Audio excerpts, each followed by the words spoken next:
Olá, meu nome é Yolanda Abreu, eu sou professora de Economia e hoje eu vou tratar com vocês sobre tempos históricos, tempos biológicos e tempos econômicos e o meio ambiente.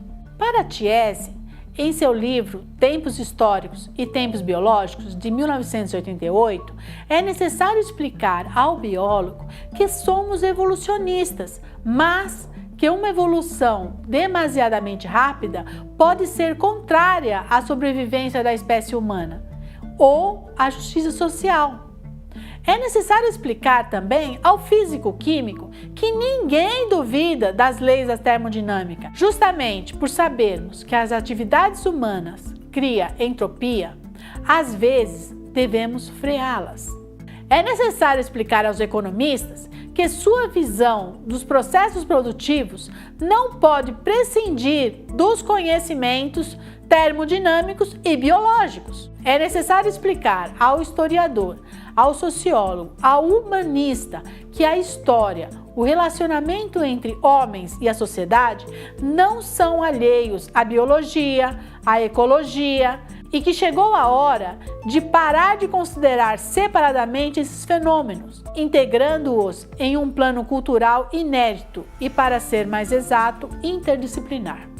Tiesi vai argumentar que os teóricos economistas liberais e de algumas outras escolas notáveis fazem análise de modo a considerarem o meio ambiente como estático e por isso são extremamente limitados no programar o futuro. Esses ignoram ou não levam em consideração em suas análises a segunda lei da termodinâmica, a saber, a entropia, e nem a complexidade dos equilíbrios biológicos e a limitação natural e inevitável dos recursos.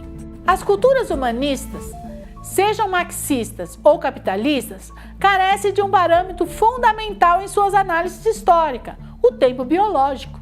Os tempos históricos e os tempos biológicos seguem ritmos diferentes. A história humana documentada é um tempo desprezível ou muito curto diante da história biológica da Terra. O tempo biológico é aquilo com que se mede a evolução biológica.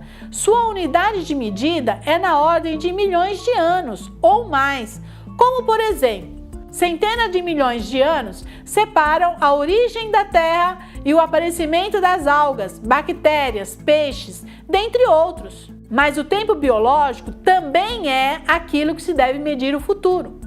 E a ruptura dos equilíbrios biológicos está induzindo o relógio geológico. Transformações que antes levavam milhões de anos para acontecer podem agora ocorrer em poucos decênios, por causa dos desequilíbrios provocados pelo homem.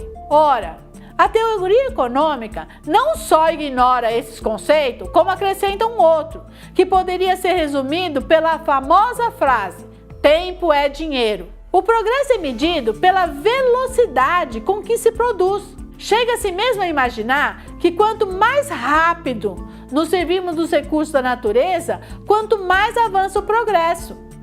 Isto é, quanto mais rápido se transforma a natureza, tanto mais se economiza de tempo.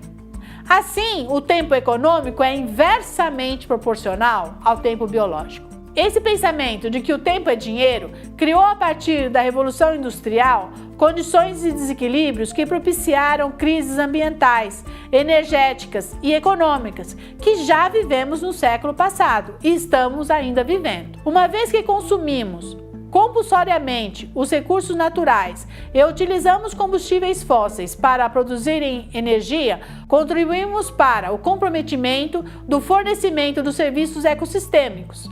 Esse comportamento, que teve como resultado a poluição, a chuva ácida, os gases de efeito estufa, dentre outros, acima do que a natureza pode absorver. Por isso, alguns serviços ecossistêmicos que antes eram gratuitos e abundantes, agora passaram a ser escassos.